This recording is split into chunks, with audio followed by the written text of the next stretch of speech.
오늘 함께 나눌 말씀은요, 주의 길을 예비하는 자에 대한 내용입니다.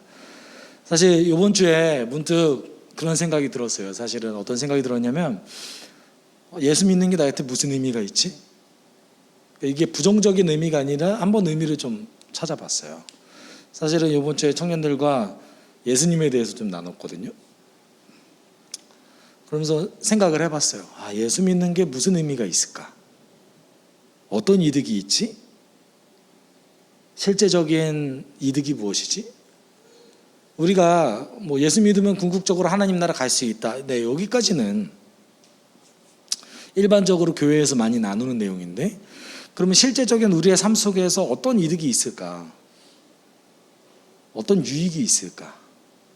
물론 이제 신앙의 경륜이 있고 오랫동안 저희가 경험적으로 예수 믿는 게 좋다라는 것을 이제 체험하신 분들 입장에서는 얘기할 수 있죠. 예수 믿으면 이런 위로가 있을 수 있고, 예수 믿었을 때 우리에게 이런 역사가 내 삶 가운데 일어났었고, 그것을 경험적으로 얘기할 수 있지만 사실 그러지 않는 분들도 있거든요.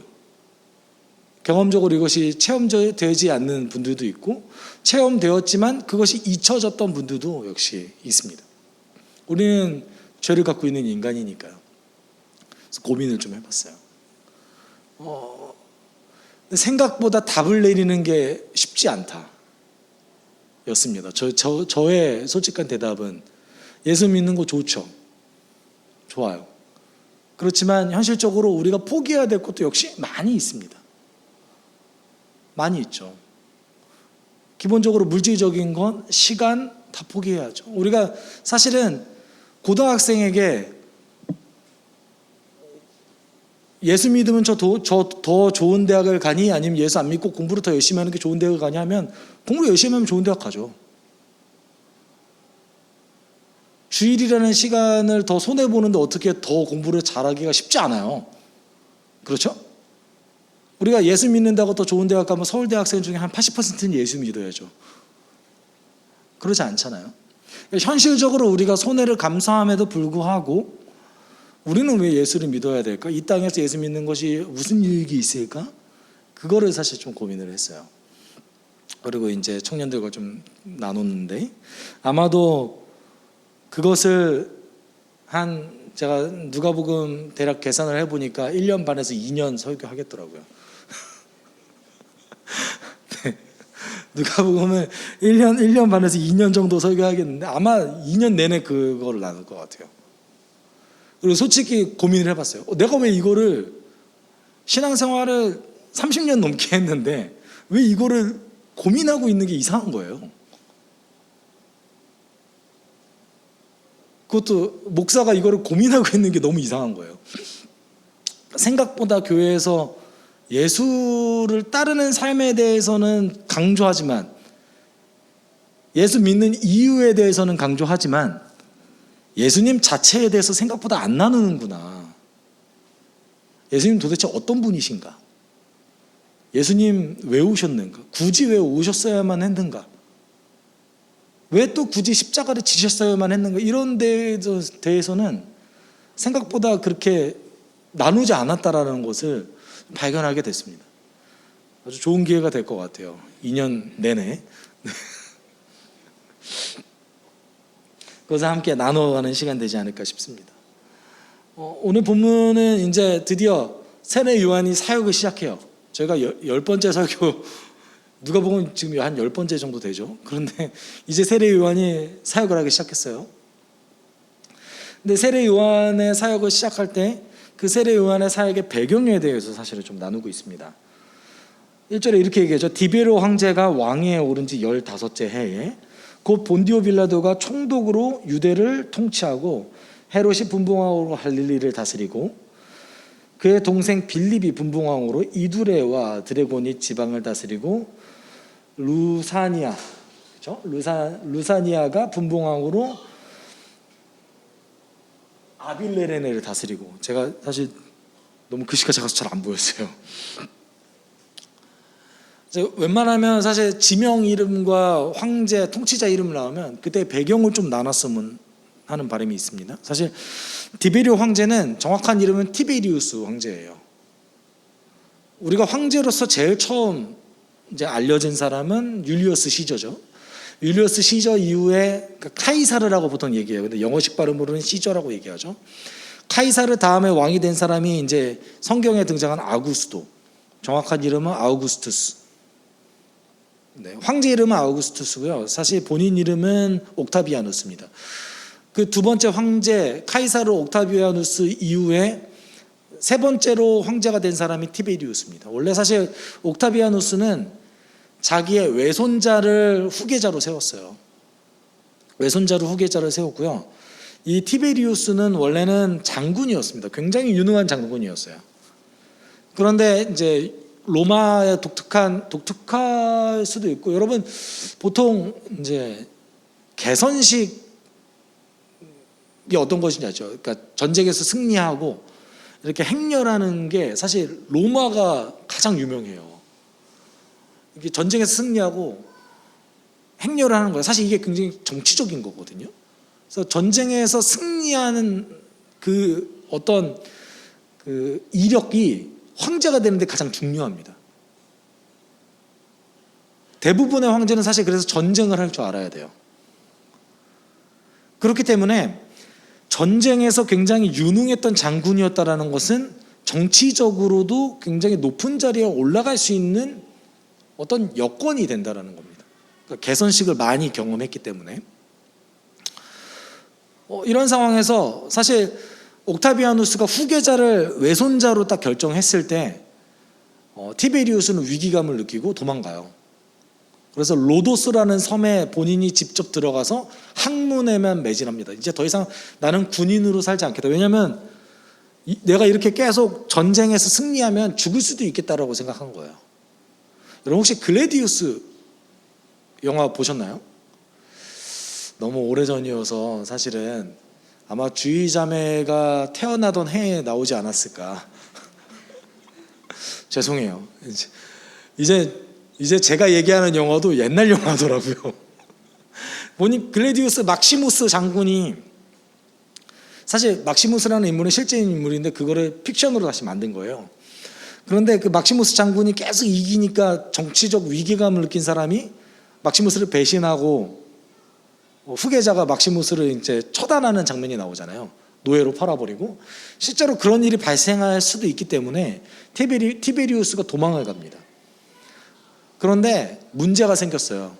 옥타비아누스의 후계자였던 외손자가 전쟁을 하다가 죽어요. 그러니까 우리로 생각하면 후계자가 왜 전쟁을 가?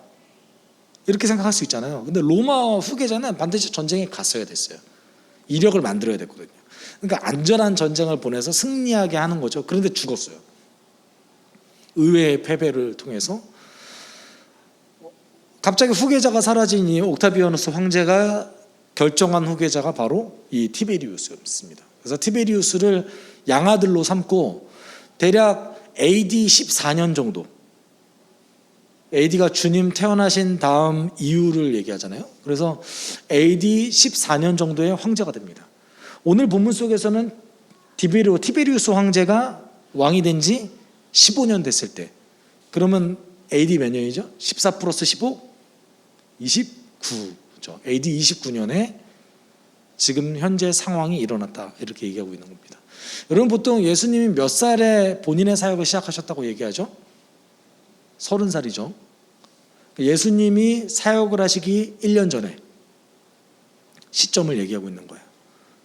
그럼 우리는 여기에서 한 가지를 유추할 수 있는 거예요.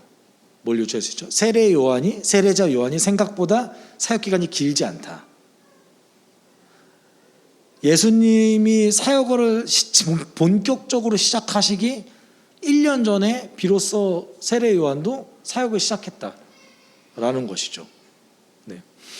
이 상황 속에서 이제 각각의 그 지역을 다스리는, 이스라엘 지역을 다스리는 그 총독들에 대해서 또는 분봉왕에 대해서 얘기합니다.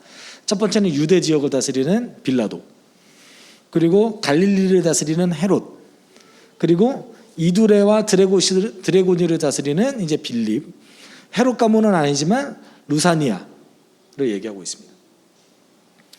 여러분 여기에서 갈릴리를 다스리는 헤롯은요, 사실은 예수님이 탄생했을 때의 그 헤롯이 아니에요. 성경에는 3명의 헤롯이 나와요.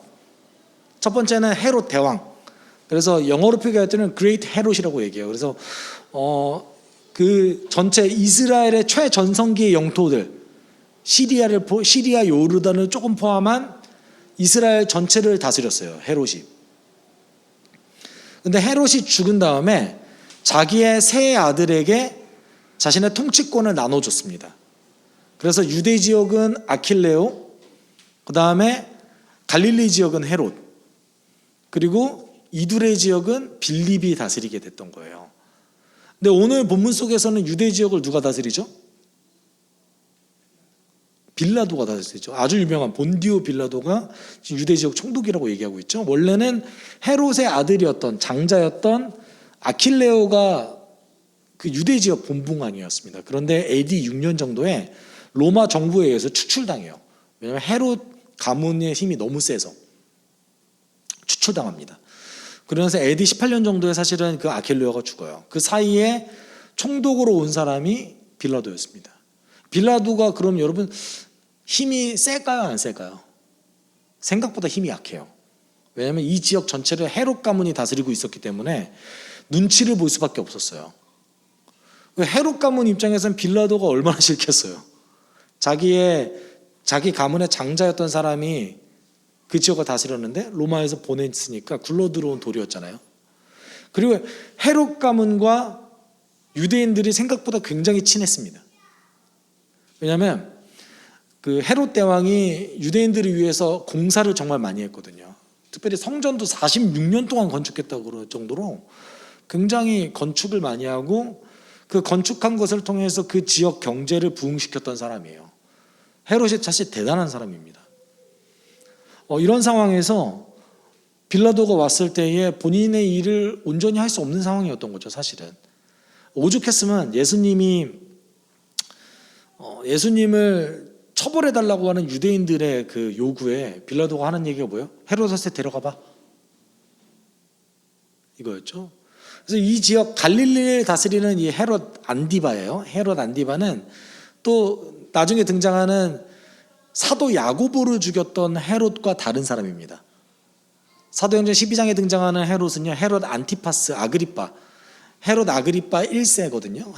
헤롯 아그리빠 1세는 이제 그 헤롯 안디바의 조카예요. 예. 갈릴리를 다스리는 헤롯 안디바는요, 사실 티베리우스 황제랑 굉장히 친했습니다. 사실 티베리우스도 원래 그냥 장군에 불과했잖아요. 그리고 헤롯 안디바도 인질로서 볼모로서 로마에서 교육을 받았던 시절이 있었어요. 헤롯 대왕의 힘이 너무 세니까 아들들을 로마로 다 불러들인 거예요. 반란을 일으킬 수도 있으니까. 그때 헤롯 안디바와 티베리우스 황제가 굉장히 친했다고 그래요. 네. 이런 정치적 상황 속에서 지금 사실은 헤롯 대왕이 죽고 유대 지역에서는 꽤 많은 반란도 일어났습니다. 근데 그 중에 가장 두각을 나타냈던 사람이 헤롯 안디바였어요. 그래서 반란도 진압하고 심지어 티베리우스 황제랑 친하고 이런 헤롯이 가장 두각을 나타냈던 거죠. 이런 상황 속에서 이제 본문은 시작하고 있습니다. 그리고 두 번째로 누가가 대제사장을 또 얘기하고 있어요. 안나스와 가야바가 대제사장으로 있을 때에 하나님의 말씀이 광야에 있는 사가랴의 아들 요한에게 나타났다라고 얘기하고 있습니다. 여러분, 근데 원래 구약으로 따지면은 대제사장은 종신직입니다. 대제사장은 죽을 때에 아들에게 물려주는 거예요. 그런데 이상하죠? 대제사장이 2명이죠. 사실은 이스라엘에 왕이 없었잖아요. 왕이 없는 상황에서 가장 힘이 센 사람이 누구겠어요? 대제사장이죠. 로마 정부는 이 대제사장, 종교적으로 너무 힘이 세고 정치적으로 너무 힘이 센 한 민족을 컨트롤할 수 있는 사람이 종신직으로 있기를 원하지 않았어요. 그래서 원래는 성경적으로 하면은 이 사람이 죽을 때에 물려줘야 되는데 한 몇 년 하면 물려주려고 이제 정치적으로 압박을 했던 거죠. 그래서 누가는 정확하게 안나스와 가야바를 얘기하고 있습니다. 가야바는 안나스의 사위예요. 나중에 예수님 돌아가실 때도 안나스가 살아있죠. 네. 사실 그렇게 뭐 긴 기간이 아니니까. 그런데 왜 안나스와 가야바 두 명 다 얘기할까요? 이때는 사실은 가야바가 대제사장이었어요. 그런데 안나스가 실제적인 권력을 갖고 있었다라는 얘기인 거죠. 네. 이때에 요한에게 말씀이 임합니다. 그럼 이전까지는 요한이 선지자로서 활동하지 않았다라는 것을 사실은 뜻한 거기도 합니다. 우리가 누가복음 1장 80절에 이렇게 얘기하고 있죠. 아기는이라는 게 요한이에요. 세례자 요한이 심령이 굳어졌다. 그는 이스라엘 백성 앞에 나타나는 날까지 광야에서 살았다라고 얘기하고 있습니다. 이스라엘이 사실은 율법이 가장 중요하긴 한데 그 율법을 해석하는 방법이 사람마다 좀 달랐어요. 그래서 세 가지 학파가 있었는데 에센파, 바리새파, 사두개파 이렇게 있었거든요. 여러분 사두개파와 바리새인은 성경에 많이 나오죠. 사두개파들은 제사장 계통입니다. 사독 계열의 계통이 제사장인 사람들이고요. 바리새인들은 율법 교사들입니다. 에센파는 사실 잘 등장하지 않아요. 이유가 있습니다. 에센파는 이게 사람들 앞에 잘 나오질 않아요. 특별히는 쿰난 공동체로 유명한 사람들인데 종말론적 사상을 가져서 광야에서 집단 생활했던 사람들이었어요. 사해 북쪽에서 집단 생활했던 사람들이에요. 왜 집단 생활을 했냐면 이제 곧 있으면 종말이 올 거라고 생각했거든요. 그러면서 메시아를 기다렸던 거죠. 그리고 금욕 생활을 했어요. 굉장한 금욕 생활을 했던 사람들입니다. 아마도 세례자 요한이 이 에센파 사람이지 않았을까 추측합니다. 사실은. 그리고 쿰난 공동체에 소속되어 있지 않았을까라고 이야기해요. 이유는 이 구절 때문에 그래요. 마태복음과 마가복음에서 세례자 요한에 대해서 우리는 묘사하고 있죠. 근데 세례자 요한은 이렇게 얘기하고 있습니다. 그 요한은 낙타 털 옷을 입고 허리에는 가죽띠를 띠었다. 그의 식물은 메뚜기와 들꿀이었다 라고 얘기하고 있습니다. 마가복음도 비슷하게 얘기하고 있죠. 우리로 따지면 약간 원시인 사냥꾼 같은 느낌이죠. 이게 에센파 사람들의 전형적인 모습이었어요. 문명에서 조금 벗어나서 종말을 기다렸던 사람들, 세상의 끝을 기다렸던 사람들, 그 소망을 가지고 살았던 사람들이 에센파 사람들, 쿰난 공동체 사람들이었습니다. 아마도 세례자 요한이 이에 소속되어 있다라고 보여집니다. 그런데 여기서 혹시 여러분 조금 이상한 대목을 발견하셨나요? 마태복음 9절이 조금 이상해요. 어떤 게 이상하죠? 그의 식물은 메뚜기와 들꿀이었다. 둘 다 식물이 아니잖아요. 그렇죠? 사실 번역이 이게 뭐 his food로 이제 음식으로 번역할 수도 있어요. 사실은. 그런데 여기서는 새 번역이 저는 좀 더 정확하다고 보는데 그의 식물은 메뚜기와 들꿀이었다라고 얘기하고 있습니다. 여러분 메뚜기가 식물인가요? 네, 식물이에요. 여러분 생각해 보세요. 메뚜기를 주식으로 먹어요. 현진자매 잘 생각해 보세요. 메뚜기가 주식이다. 뭘 할 수 있나요? 하루 종일 메뚜기 잡아야 되는 거 아니에요? 하루 종일 메뚜기를 잡아도 내 하루 양식이 없을 수도 있어요. 그렇죠? 그리고 상식적으로 생각해 보면 광야에 메뚜기를 잡으러 돌아다니면 그 에너지를 더 쓰지 않을까요? 메뚜기 잡다가 굶어 죽을 수도 있지 않을까요? 그렇죠? 그래서 메뚜기라고 불리는 식물이 있었어요. 이게 바로 이거예요. 쥐엄 열매. 메뚜기라 불리는 쥐엄 열매입니다. 여러분 그 누가복음에 쥐엄 열매가 나와요. 언제 나오죠? 탕자의 비유에서 찾고 찾다가 먹을 게 없어서 먹는 게 쥐엄 열매였어요. 돼지나 주는 사료로 쓰는. 지금 세례자 요한이 남들 사료로나 가축 사료나 썼던 그 식물을 먹었다는 얘기인 겁니다. 사실은. 그리고 들꿀, 여러분 광야를 생각해 보십시오. 사막이에요. 꽃이 있나요? 시즌에만 꽃이 피잖아요. 그러면 꿀을 어디서 얻을 수 있는 거죠? 그래서 이스라엘에서 꿀이라고 얘기하면 보통 그 천연꿀, 석청을 얘기할 수도 있는데 보통은 사실 이 나무 열매를 얘기합니다. 야자수죠. 대추야자 열매예요. 대추야자 열매를 먹으면 되게 달아요. 이거를 즙을 내서 시럽으로 만듭니다. 이거를 보통 들꿀이라고 얘기해요. 네. 이 대추야자 열매가 사실은 성경에는 매우 유명한 나무로 등장합니다. 아시는 분 있으실지 모르는데 종려나무예요. 그래서 예수님이 예루살렘에 입성하실 때에 종려나무 가지를 잡고 사람들이 흔들었다 이렇게 얘기하고 있잖아요. 사실 야자수 흔드는 거죠. 야자수 흔든 거예요. 그래서 종려나무 열매가 대추야자라고 보통 얘기하는데 대추처럼 생겼어요. 이 야자수 열매가. 그리고 되게 달아요. 그리고 건조시킬 수 있는 식품이었습니다. 그래서 장기간 보관할 수 있었고 이 단 거를 시럽으로 만들 수도 있었고. 네. 그러면 우리가 세례자 요한에 대해서 조금 고민해 봤을 때 일단은 도시에서 살지 않아요. 광야에서 살아요. 그리고 털옷을 입고 다녀요. 그리고 사람들이 사료로나 쓰는 식물을 먹고 그리고 야자수 열매 따서 시럽 내서 이제 좀 필요한 영양분을 얻고. 어떤 삶을 살았던 거죠?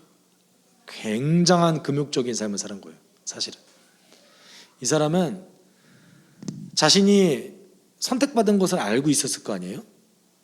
자신의 그 영성을 훈련하기 위해서 평생을 금욕적인 삶을 살았던 사람이에요. 그래서 사실 몇몇 학자들이 그리고 과거의 많은 학자들이 나시린이었지 않았을까라고 고민하는 겁니다.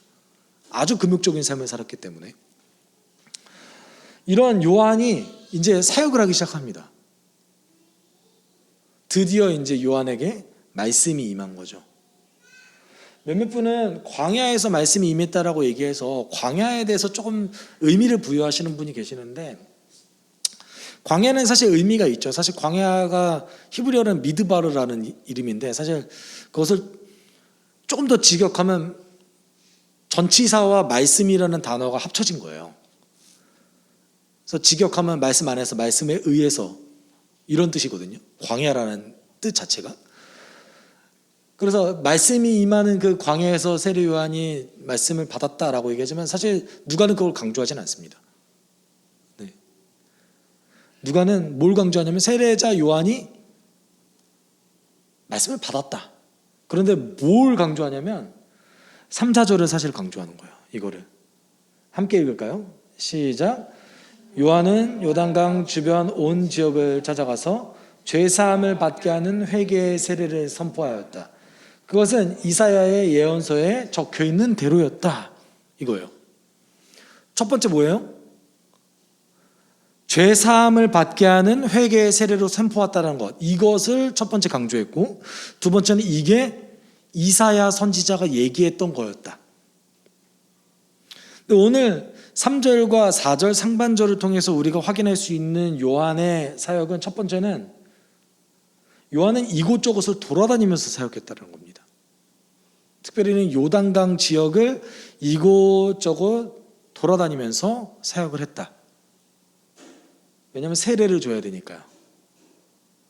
그리고 두 번째는 세례와 밀접하게 연관된 회개의 말씀을 선포했다라는 것이죠.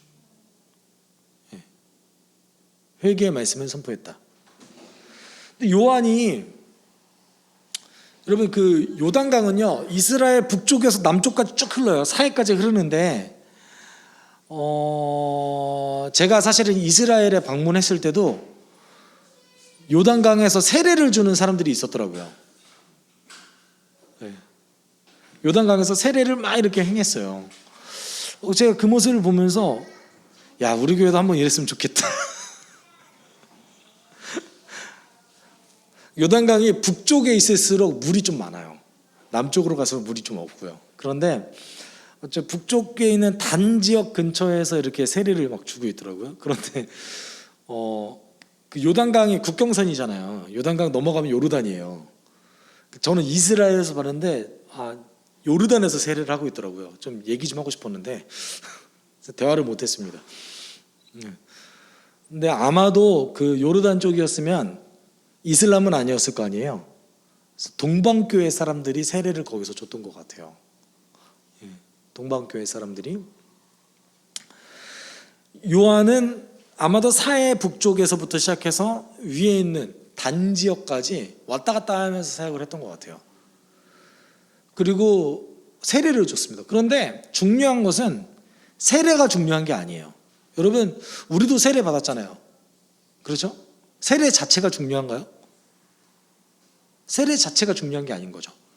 누가가 강조하고 싶은 것은 죄사함을 받는 회개를 얘기하는 거예요. 세례는 죄사함을 받는 회개를 전파하기에 아주 좋은 도구였던 거죠. 사실은 여러분, 이 시대에는 세례의 종류가 몇 가지가 있었어요. 첫 번째는 쿰난 공동체는 회개의 의식으로서 세례를 자주 했습니다. 자주 했어요. 그러니까 어쩔 때는 내가 회개가 필요하다고 싶으면 날마다 세례를 받은 거였던 거죠. 물로 내 죄를 씻어낸다는 의미로서 세례를 자주 했어요. 그리고 또 한 가지는 이방인이 유대교로 들어갈 때, 그때에도 세례를 했습니다. 그런데 지금 요한은 이스라엘 사람들에게 전파한 거잖아요. 사실 쿰난 공동체의 세례랑 조금 비슷한데 요한만의 독특한 해석을 한 것 같아요. 세례를 딱 한 번만 해요. 여러 번 하지 않습니다. 근데 이 세례가 완전한 세례인가요? 그렇지 않아요. 왜냐하면 요한은 예수님이 아니잖아요. 그러니까 요한이 했던 세례의 의식은 회개가 중요한 거예요. 예수를 믿게 한다 이것도 아닙니다. 회개가 중요해요. 근데 회개가 어떤 의미인가가 사실 중요하죠. 그래서 사실 다음 주에 조금 더 깊게 다룰 텐데 회개라는 용어 자체가 돌이킨다라는 의미를 있습니다. 그래서 방향을 바꾼다. 그리고 나의 관점을 바꾼다라는 의미를 갖고 있습니다. 그러니까 내가 가지고 있는 방향을 하나님께로 돌린다라는 의미를 갖고 있는 게 이제 회개인 거죠. 그리고 요한이 생각했을 때는 나의 방향을 바꾸기 위해서는 죄사함이 필요하다 라고 얘기했던 거예요. 사도행전 19장 1절에서 4절에 의하면 사실은 그때 바울이 어떤 한 종류의 사람들을 만나요. 그 어떤 종류의 사람들이냐면 세례자 요한의 세례만 받았던 사람들, 그리고 예수를 몰랐던 사람들. 특이하죠? 이런 사람이 있을 수 있겠죠? 요한은 알아요. 요한의 세례까지 받았어요. 그런데 예수는 모르는 거예요.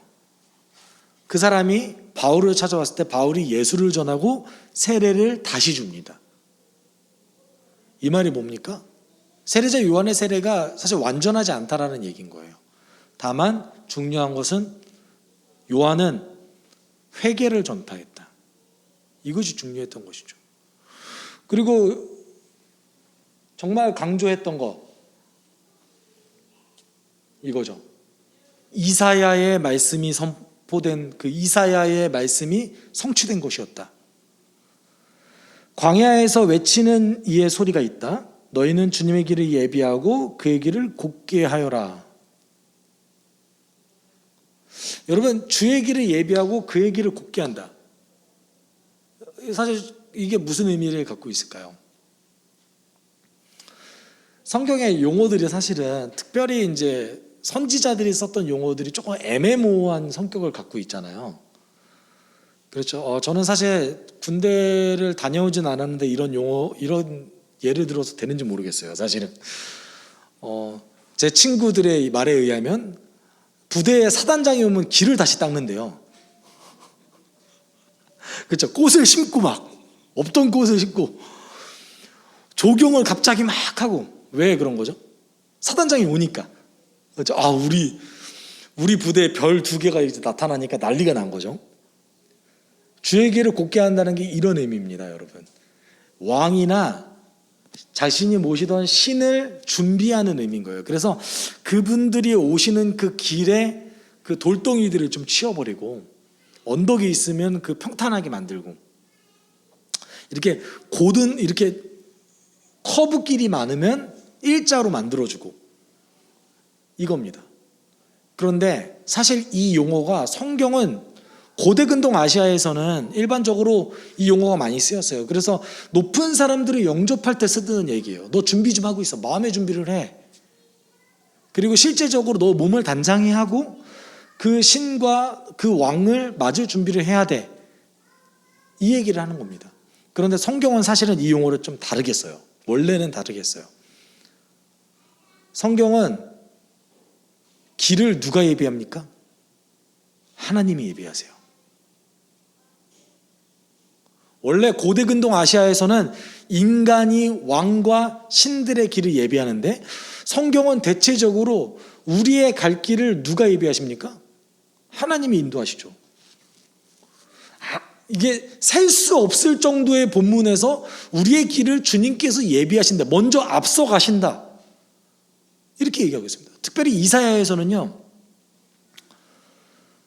바벨론 포로로 끌려가는 그 이스라엘보다 하나님께서 앞서 가신다, 그리고 바벨론 포로에 돌아오는 이스라엘을 허용하신다라는 용어로 이 용어가 많이 있습니다. 그런데 오늘 본문, 그리고 이 본문이 이용되었던 이사야 40장 3절, 4절, 5절은 이 하나님께 쓰였던 것이 이스라엘에게 쓰인다는 것이죠.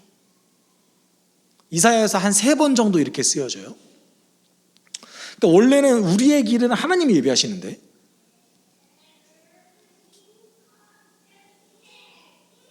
우리가 그 하나님께서 먼저 가셨던 그 길을 가기 위한 준비가 필요하다는 의미로 이사야가 썼던 거예요. 그러면 어떤 준비일까요? 주의 길을 곱게 한다, 주의 길을 예비한다, 어떤 준비일까요? 그게 오늘 세례 요한이 얘기했던 그 준비인 거예요. 회개하라. 너의 방향을 하나님께로 돌이켜라. 주님께서 예비하셨던 그 길을 가기 위해서 너는 준비가 필요한데, 어떤 게 필요하냐? 너의 방향을 하나님께로 돌이켜라. 이사야 선지자는 대체적으로 그것을 도덕적인 정결을 얘기했습니다. 하나님께서 너희에게 하라고 했던 것 좀 제발 지켜. 그리고 이웃에 대한 조금 동정심을 좀 가져봐, 이거였어요. 그리고 두 번째로 지켜야 하는 건 우상을 없애버려라, 이거였습니다. 어찌되었건 세례 요한이 얘기했던 거죠. 방향을 하나님께 돌이키는 것, 이게 준비였던 거예요. 원래 길은 하나님이 예비하시는데, 그 길을 예비하시는 그 길을 가기 위해서 우리에게 준비가 필요했다, 이겁니다.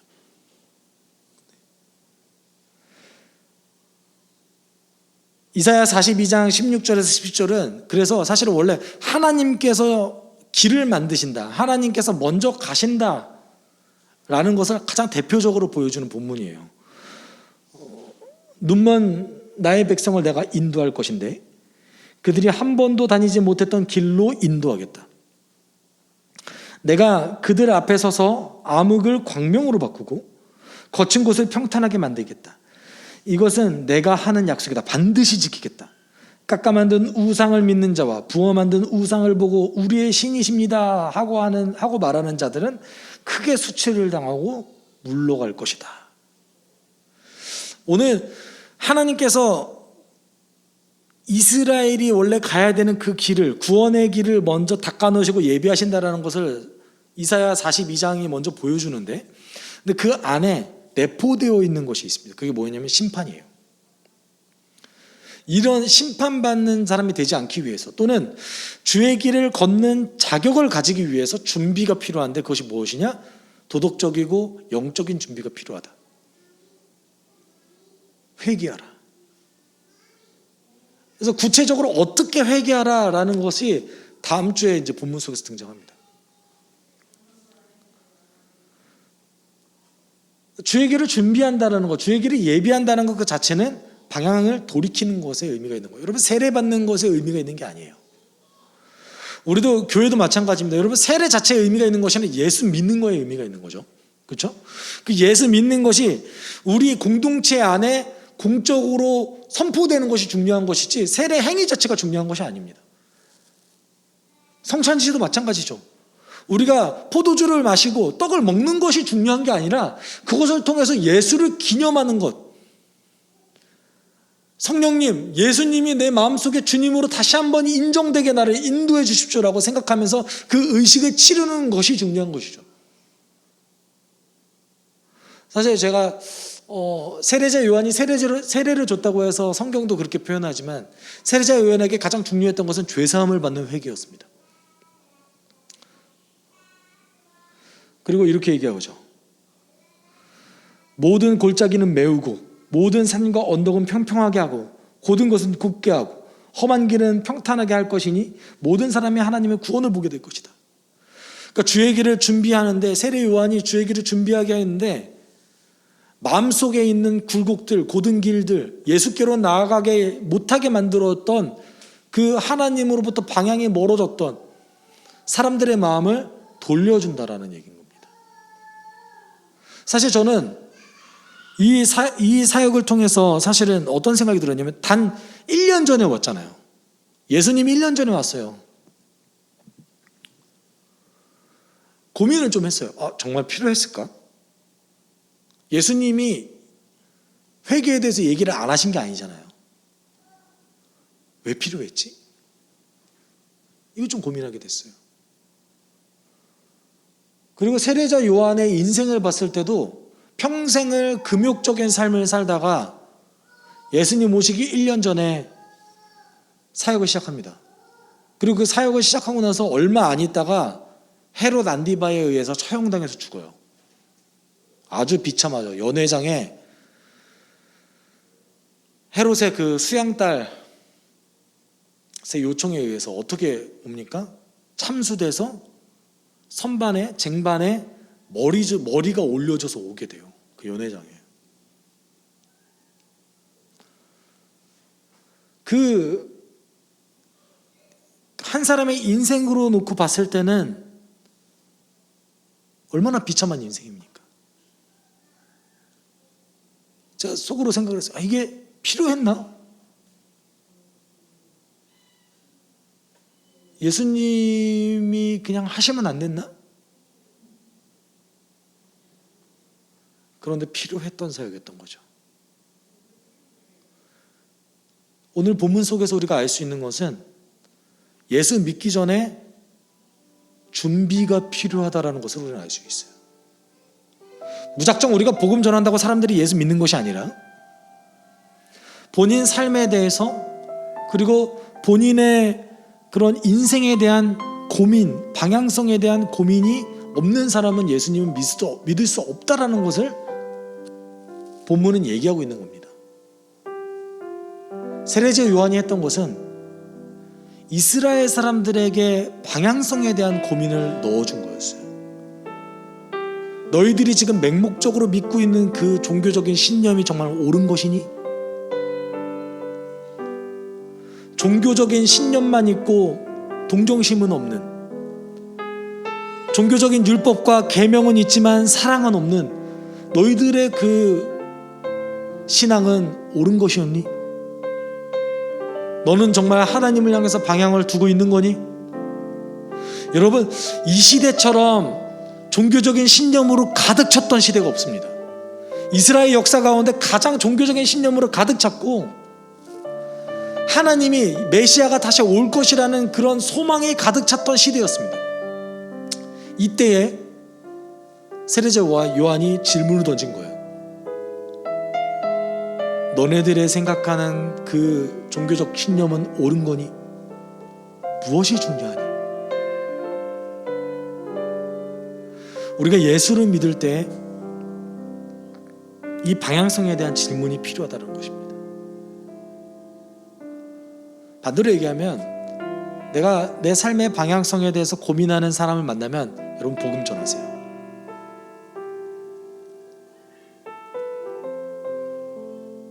그때서야 비로소 우리는 예수를 찾게 됩니다. 동시에 마찬가지죠. 내가 내가 예수를 내 삶의 구주로서 오늘 이 순간에도 의미 있는 그 구주로서 우리가 예수 믿는다고 얘기하지만 내 삶에 예수가 의미 없어 보일 때가 많이 있잖아요. 사실은 저 한 주 동안 고민했어요. 속으로 얼마나 비참했는지 모릅니다. 내가 예수가 의미가 뭔지를 고민하다니 왜 그러겠습니까? 지금 내 삶에 대한 방향성도 역시 고민해야 된다는 얘기인 것이죠. 그랬을 때 예수는 비로소 나에게 진정한 구주가 될 수 있는 겁니다. 세례자 요한이 했던 게 이겁니다.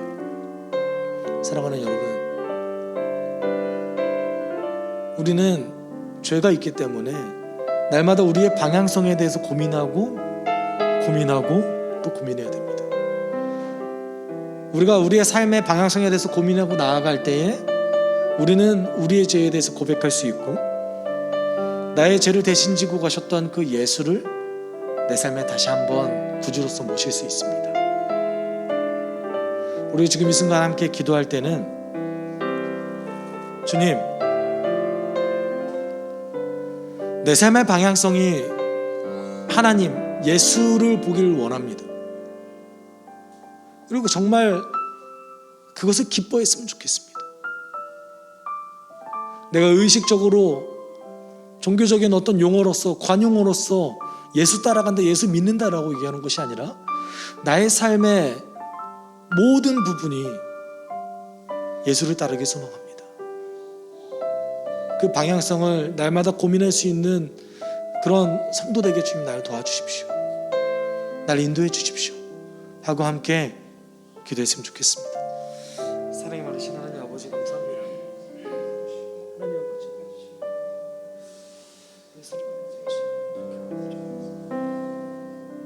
하나님의 사랑의 것이 그렇지만 나에게 날마다 능력이 되게 있으면 좋겠습니다. 하나님 날 도와주십시오. 우리에게 방향성의 전환이 필요합니다. 우리에게 하나님이 주시는 그 은혜가 필요합니다. 우리에게 하나님 주시는 그 사랑이 필요합니다. 하나님 무엇을 여기서 나올지 모르는 우리들에게 주님 내 삶을 나에게 만족되시는 주님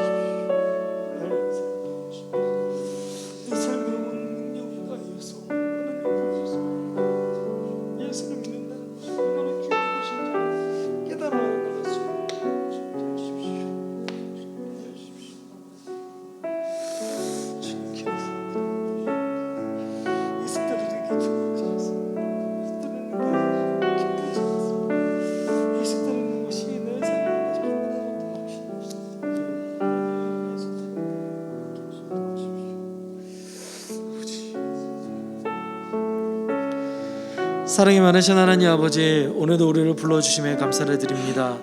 하나님, 경건의 모양은 있지만 능력이 없는 그런 세대가 되지 않게 주님 도와주시고, 경건의 모양도 있고 능력도 있는 우리의 삶이 되게 주님 도와주십시오. 주님, 우리의 방향성을 날마다 점검하는, 그리하여서 내가 정말 예수 따르는 것을 기뻐할 수 있는 우리 되게 주님 도와주시고, 우리 가운데 하나님을 나의 구주로, 예수 그리스도를 나의 구주로 모시며 살아갈 때에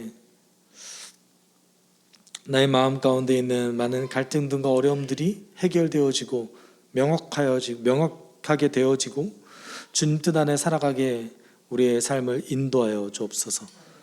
모든 것 감사드리며 거룩하신 예수 그리스도의 이름으로 기도드립니다. 주 예수 그리스도의 은혜와 하나님의 사랑과 성령의 교통하심이 우리 함께 모여 자신의 삶의 방향성을 고민하고 예수 따르길 소망하는 성도들 위해 영원토록 함께 있을지어다. 아멘.